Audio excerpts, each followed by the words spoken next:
Hello students, let's see the question. तो question में दो स्टेटमेंट दिए गए हैं। स्टेटमेंट को पढ़ के बताना है कौन सा ट्रू है कौन सा फॉल्स है। तो covalent compounds are generally volatile with low boiling and low melting point. देखो, low boiling and low melting point किसका होगा?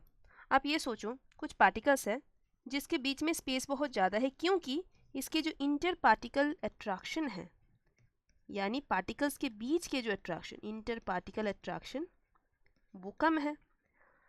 अगर ये कम होता है तो इसके चलते हमें लो melting point and low boiling point मिलेगा। क्यों? क्योंकि आसानी से इस पार्टिकल्स को एक दूसरे से अलग कर सकते हैं। तो ये पार्टिकल, अब कौन सा पार्टिकल है उसको थोड़ा समझते हैं। देखो,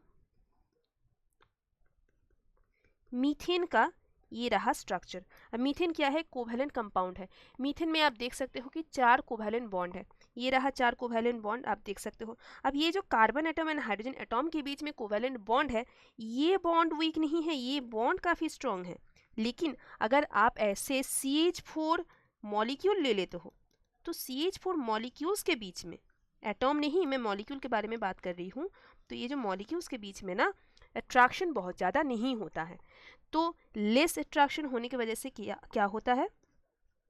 आसानी से इस मॉलिक्यूल्स को एक दूसरे से हम अलग कर सकते हैं, तभी जाके लो melting point, low boiling point ये हमें दिखता है, यानी वोलेटाइल होता है।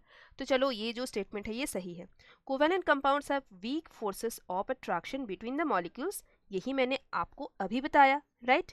दस less energy is required to break the forces of attraction.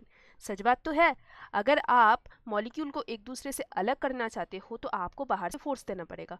तो ये जो फोर्स है ये कम लगेगा, क्योंकि already force of attraction in between the molecules is very less. So ये स्टेटमेंट भी सही है।